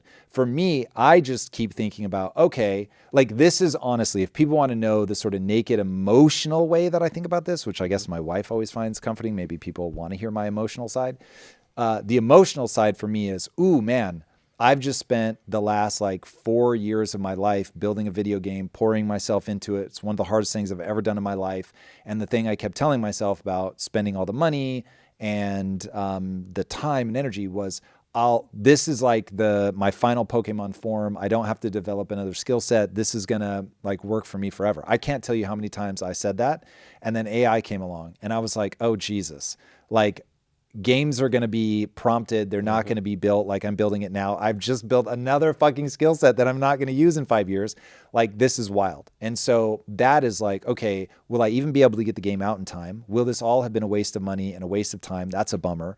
I spent so much time getting wealthy so I could build my studio. Does any of it matter anymore? So all of that is distressing, and I don't get swept away by it, but it's distressing.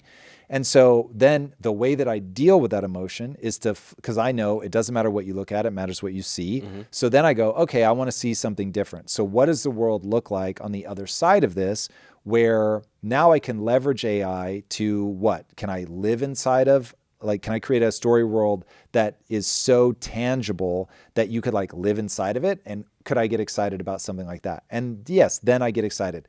The idea of doubling human life expectancy. I'm like, holy shit, AI might really be able to do that.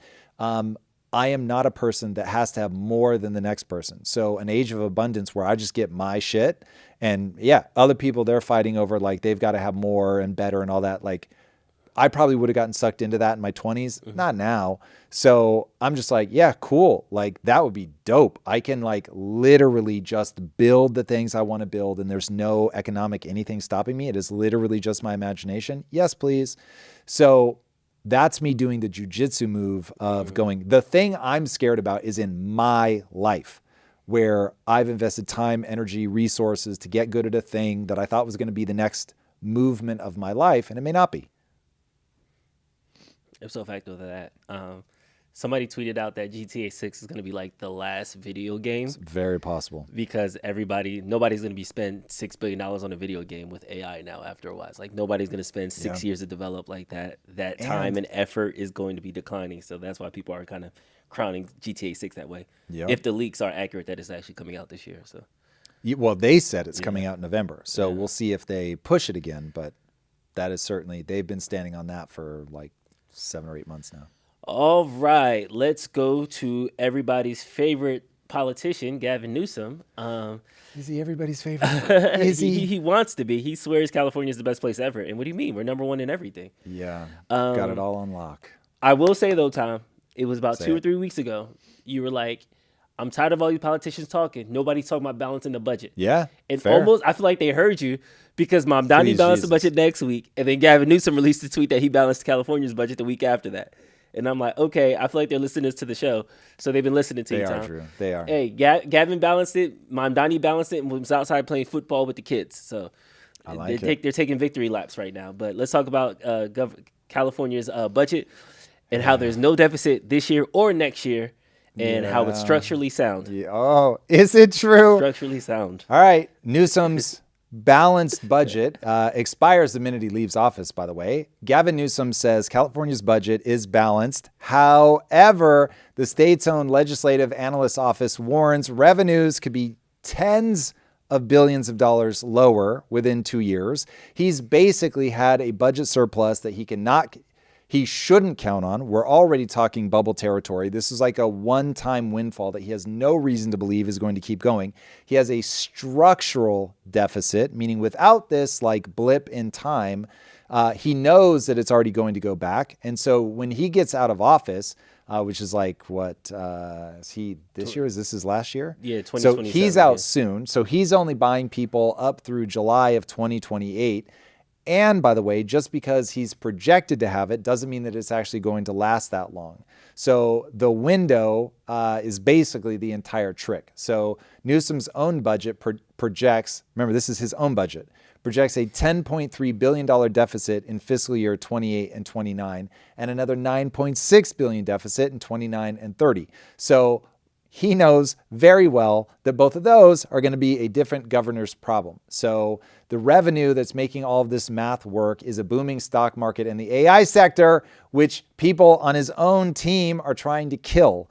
So if you don't understand that part of it, I'm sure that this looks a lot better. Now, credit where credit is due. He's got the windfall and he's spending it in a way that's going to balance the budget. So That's better than the alternative. Would I rather see him balance the budget without the windfall and then start paying down the debt or really socking some money away? Yes, of course I would. But I'll take my wins where we can get them. So we've got the extra tax revenue. That is precisely the time where if you want to spend more money when you've got the dollars coming in. But I think that people ought to structurally balance the budget so that they know this is our baseline. We spend against the baseline. We might do things temporarily when we have some extra cash, but for the most part, we don't do that unless our deficit is at zero. And I know that they're nowhere near it. So this is one of those where I don't just want to be always angry at something that he's doing or Mom Donnie's doing. I do want to be intellectually honest. So this is great. Money coming in. We've got a balanced budget through July. Now we need to do the hard work to make sure that we solve the structural problem. They run the fiscal calendar from June to July. So the July 2028 fall off is for the next person. So that's like the next year. So technically next 2 years, he does have it balanced. I do think just keep in mind, it was entrepreneurs that balanced the budget for him. Let's be honest about that. So, but hey, it don't matter where the money coming from. Yeah. I think. Listen. In fairness, the state is structured in a way where they were able to take advantage of that boom, and it happened, and that really is wonderful. And that is the time where if the voters want to spend the money and the money's coming in, great. I think it directionally is important to like highlight this because I think two things can be true. One, the government, if this is accurate and everything is sound and there isn't any funny money, can still take in revenue taxes without a tax hike. This doesn't include the billion tax hike because Newsom's not for it. It also doesn't cut off all the social services that they have, even to undocumented workers. So whether That's so wild. Even you're on board or not, he was able to structure that in without a budget deficit. And I think that's the part that's really interesting to me, is because I think I'm the king of let's reallocate this budget. We now, spend too much when money you over say here, it's over there. interesting, do you mean Drew, love when capitalists make so much money that we can afford to pay for other things? Yes. You and me both. Yes. But for real, like, and I don't even mean that cheeky. It's like, we've talked about this many times. You can literally have anything you want. You just have to make sure that the engine underneath it is kicking off enough capital that you're able to deal with it. And if we could get politicians to be more honest about that like, hey, cool, we've got this initiative. We really want to pay for undocumented immigrants. We really believe it's the morally right thing to do. Mm-hmm. I know there's a whole argument about it's just a power grab. I get it. But I'm just saying, if that's what people want to do and they make that presentation and they say, but we know that the way that you do this is with an engine of prosperity, that is the free markets. And so we're going to be doing some deregulation over here so that we can really turn that engine up. Great. And I just did a deep dive. I don't think you've heard it yet. I haven't. So no, I'm waiting for I did the deep dive. Really fascinating. I had never looked super deeply at the Nordic countries. So I'd always said, when I did do my sort of cursory look at, everybody's always talking about the Nordic countries. Let me look at how do they really pull this off? Because if they've really answered something, I want to learn from it. And so go do the research, and I'm like, oh, they just do a super broad base of tax, which, by the way, is true. So if in the U.S., the bottom 50% of people pay 3.3% of the tax. So basically nothing. The bottom 50% essentially pay no tax. And that's not true in the Nordic countries. You make $1.50, you're going to pay tax on it. Mm-hmm. And so those guys just go ham. Everybody's going to pay. Then I did the deep dive and realized, oh, it's way more sophisticated than that. So these guys went broke in the 90s, like proper implosion. Holy shit, what the fuck do we do? They were charging the author of Pippi Longstocking one year had a 102% bill. And so she was like, the more people read my book, the more in financial trouble I get. And so she was like, I was actually scared. So it's very interesting to like see what happens. So she ends up writing this like fairy tale about it, publishes it in like it was a tabloid, but like to really make a splash back in the day when that mattered.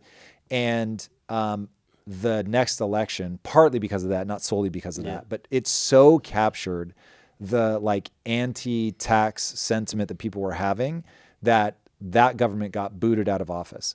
And what you end up realizing is the bureaucracy begins to feed itself.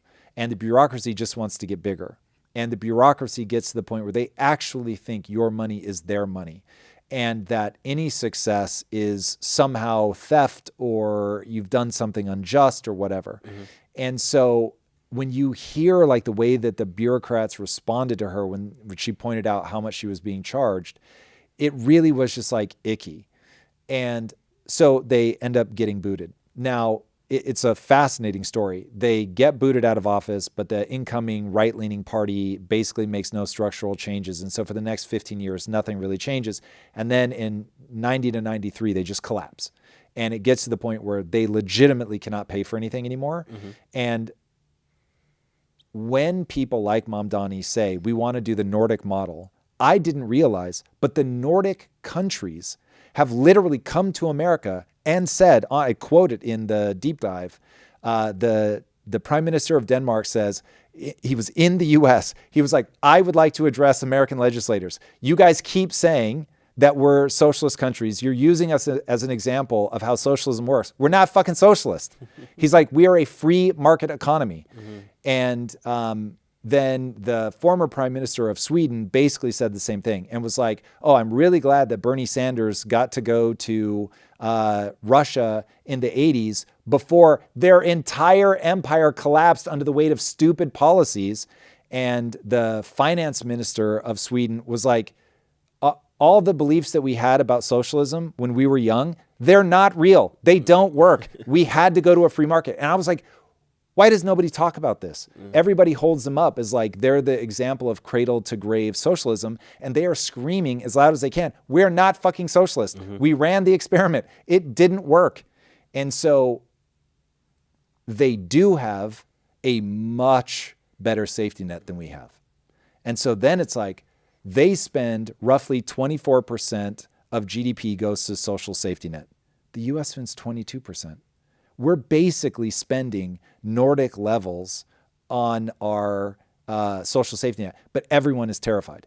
Everyone feels like we have nothing to show for it. So it's like we've become a socialist-ish country, mm-hmm. but we don't admit it. We argue and fight and all that. All of the stuff that we do is like deeply inefficient. Yeah. And so then it's like, okay, well, what's going wrong? Which was literally the question I was asking in the deep dive. And then you start getting into immigration and all this stuff. And here's the bad news. So Sweden, oh my God, amazing, right? Look what they're doing. Incredible. Broad tax base, mm-hmm. very broad. But better than their 102%. They actually have a lower corporate tax rate than we have, which is fascinating. And I don't think people are expecting that one. Yeah. But their people are much happier and feel more secure. Why? And it's now... what we're realizing is Sweden is getting back into trouble because of all the immigrants that they've let into the country. Because when you create a system that takes care of people, mm-hmm. it works as long as there are enough billionaires, millionaire innovators, people entrepreneurs. That pay into the system, yeah. Correct. And when everyone shares your value system and they go, I don't want to take too much. And so I'm gonna use it because I need it right now, but I want to get back off it as quickly as I can. And that people are like, oh, I'm happy to pay into the system because I see, everybody's doing great. Nobody's abusing the system. Then you start bringing in immigrants. Everybody goes to race. It's not fucking race. It is, they don't share your values, or you're just doing it blindly. And so the proportion gets off and you're not bringing in enough people that are adding to the system. And so Sweden's been very open about this. Mm-hmm. And they said, we let in too many people. We've broken our own system and we're not going to be able to keep moving forward like we are now. They're offering people $30,000 to leave. That tells you how expensive they are if they're willing to just cut a check for 30 grand to send you out of the country. Yeah. So they ran the math. Chrissy Noem did what, 1,500 or something like that when she was at the height of ice on the I think at one point it was like $2,000, but yes, in that neighborhood. And they ran the math, and because everyone's like, well, immigrants are good for the economy. It's not quite true. So high skilled immigrants are very good. low skilled end up over their lifetime taking more out of the system than they put in. And so Sweden ran the numbers. It was like $30,000 a year, which is why they were willing to cut him the check. So it seems like it's a pendulum though, because I was having this conversation with somebody on the flight over here about like UK health is I was like, yeah, like, you know, they have the UK health system, and she was like, well, my daughter goes to school here, it's not that great, and now they're even in the UK they're getting private health, and they're going in private insurance. So I don't think it's necessarily we need to get out of this capitalist socialist, because I think that's the same trap as red and blue and left and right, and I think if we just need safety nets for people that are willing to be on it, or safety net for those that need to be on it, off ramps for those who are no longer required, who are no longer allowed to be on it. Like, we need to transition people off of these safety nets. Yep. And then we just need to allow the free market to kind of fill in the rest of those gaps. So I think if everybody, the catch is, and maybe the devil's just in the details, and your off ramps like become the key. But the problem is when you create a system that incentivizes takers, they're going to come and parasitize your system. And so you absolutely cannot have both open borders and a welfare state. You literally can't do it. From a math perspective, you can't do it. And so we unfortunately had open borders, very, very open borders, and a very easy to parasitize welfare state. And so now we're in a rough spot. And so we are going to have to find some way to I won't say completely eliminate the fraud, because I don't think it's possible, but you've got to like get rid of the vast, vast, vast majority of the fraud. You almost certainly are going to have to deport a very substantive amount of people. Then you can get back to the point where it's like, okay, if what we really want is healthcare for all, then great, because now we've got it in a position where the numbers make sense.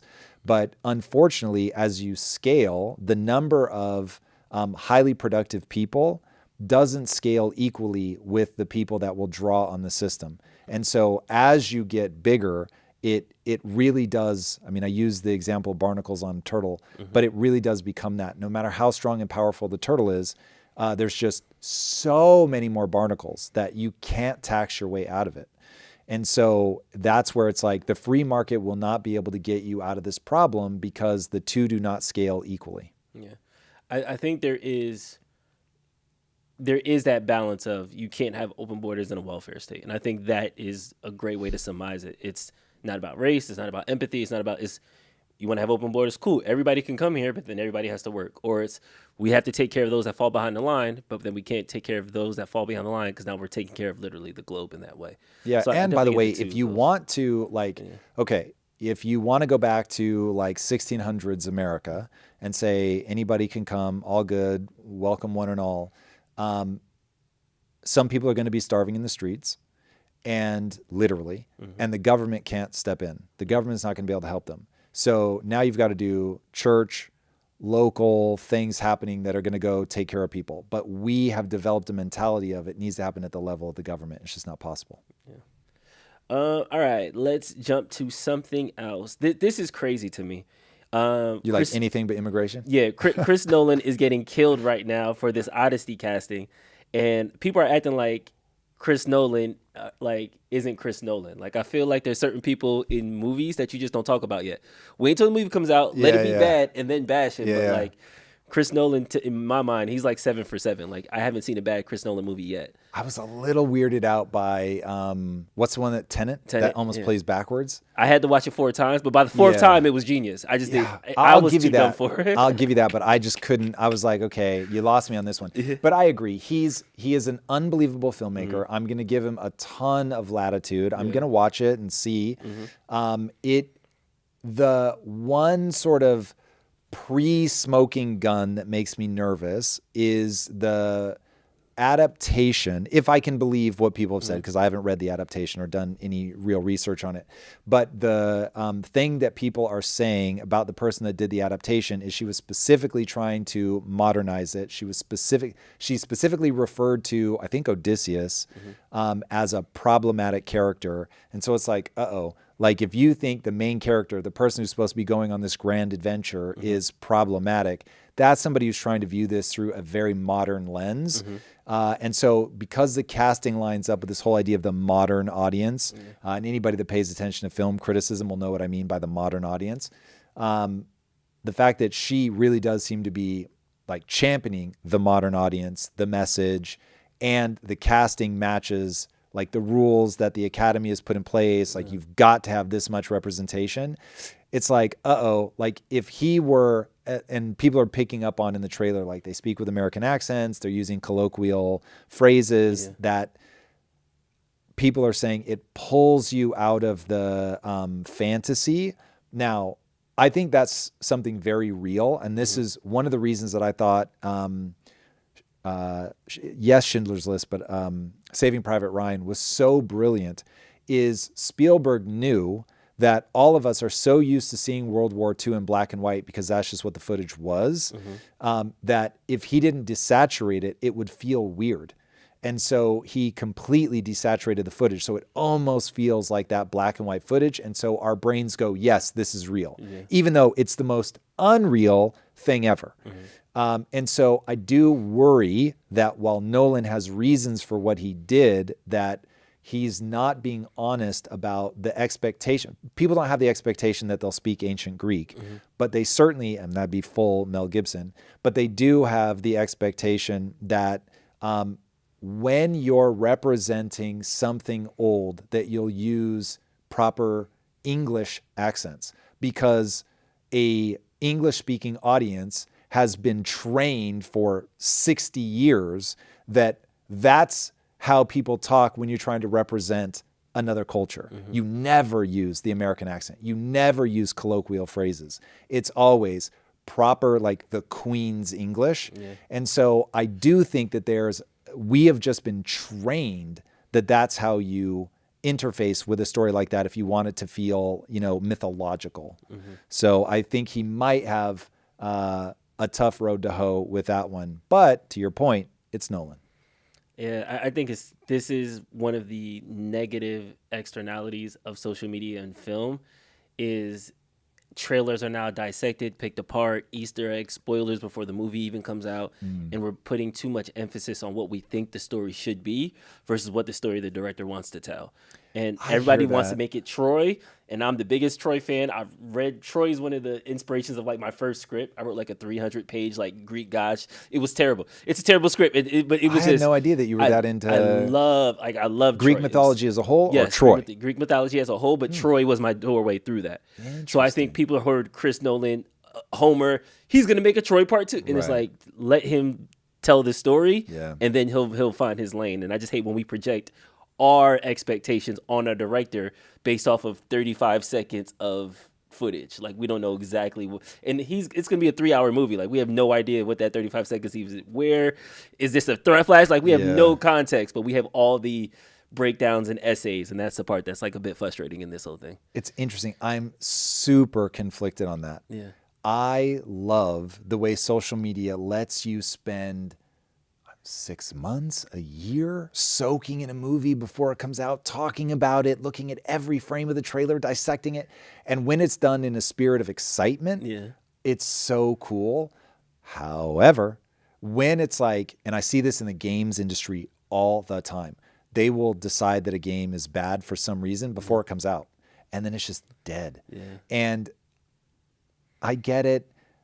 Their game developers have done themselves a lot of dirt. I totally understand. But sentiment goes a long way, a long way. And if sentiment turns on a game, that game's in real trouble. It was Infinity War that did it for me.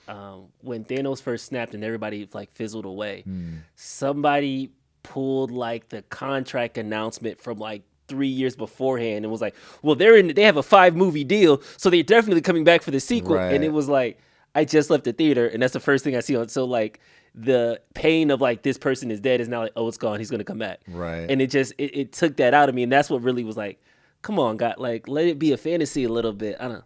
But that's when that was my rocking on the chair old guy moment, and I was like, okay, I got to give this up. I really am torn because there's a video game called Crimson Desert.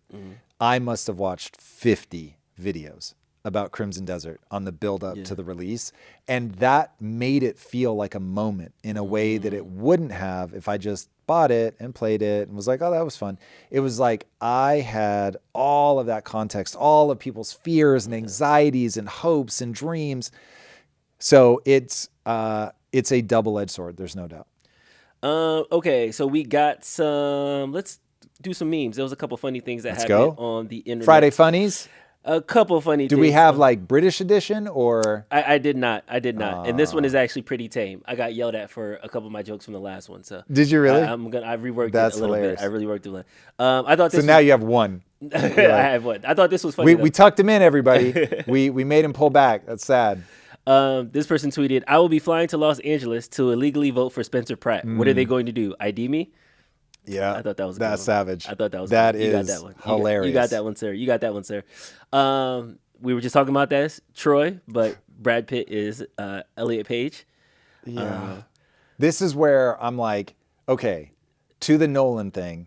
If Nolan can make me feel like cool, but you could look at the arms. Somebody that slight. Yeah, they're trolling with this. I mean, they are definitely trolling with this. There's so many memes now about Elliot Page as. I see her 300. Like, yeah.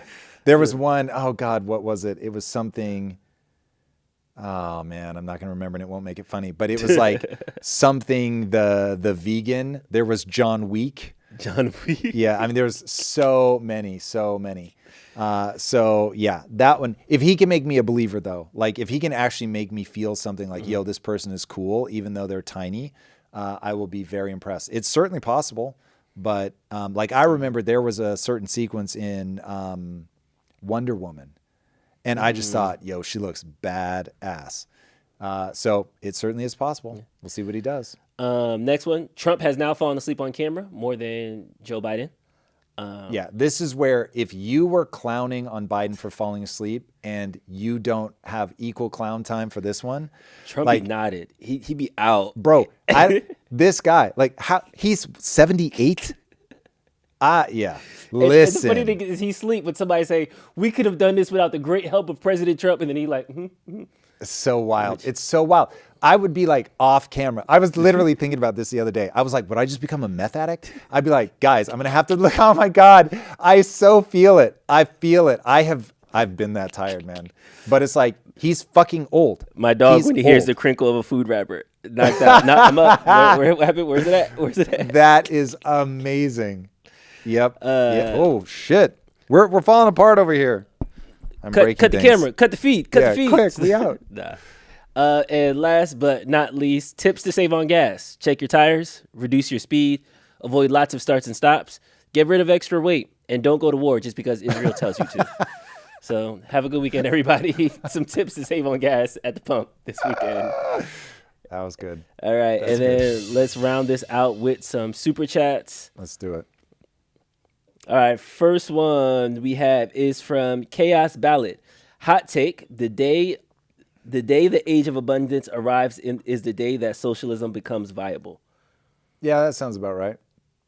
But to your point of the 24%, like the Nordic model, America's a lot more socialist than we want to admit. A lot more, dude. There's corporate socialism. There's old people socialism. There's poor people socialism. There's so many categories we can actually cut it. I just think we need to eliminate the red tape and let every poor person have a direct access to it. Every sick person have direct access to it. Yeah. And it will solve all these problems. But right now, if you don't do the right paperwork, you won't get the socialism. And that's the part that's frustrating. Well, also, you can, if you know the paperwork, you can just fraud the socialism all day long. That part. That is wild. And John Cragness, Tom, in response to your feelings on AI, yes, you just developed a skill you won't need. This will become normal. It is why the populace needs a broad education in skills. Broad knowledge is what allowed ancestors' survival. I don't buy that. I don't think that our ancestors had anywhere near the kind of broad knowledge that we have. even once you introduce the internet, it was just game over. You could acquire skills so fast. When you think about YouTube and things like that, I think this is more like once you're going down a path and something knocks you off that, so many people are just like, I'm not going to, I'm not willing to. Also, I think a lot of people just don't have the aptitude for change. I hate that that's true, but it's like people are good at a category of thing. They've spent their life training on that. This is why, if you guys remember when people were saying learn to code, that became like a slur. And that was one of those, I really got caught off guard because my response was, oh, they should learn to code. But like really, hey, like you can do it. This is great. And then people were just like, that's not how people work. And it's one of those, it's how people ought to work, but it really isn't how people work. And so there really is, you hit a certain point in your career where you just fall into despair. So yeah, I think our ancestors were just way likely to die. And I don't think we think about that nearly enough. You had a lifespan, 30 was dead. Like 30 was actually the average life expectancy. People were getting married at 12. And so it was just so fucking different. And so if you didn't do well one winter, you just fucking died. Yeah. This goes back to the conversation we had before we started rolling about, like, you said you cited a study about when people move, they're more successful or something like that. Yeah. So I want to put that on the table with the changes of the traditional routes not working. So maybe give the people a background about the study and how with the age of AI, you might have to rethink like your path to life. It might not look as... You're definitely going to have to rethink your path to life. So the study, I'm ballparking here, I don't remember the exact numbers, but it was the people that move away from their family are more likely to be successful, partly because you don't have the obligation of the family expecting you to be a certain way. So now you can just go define yourself as you want to.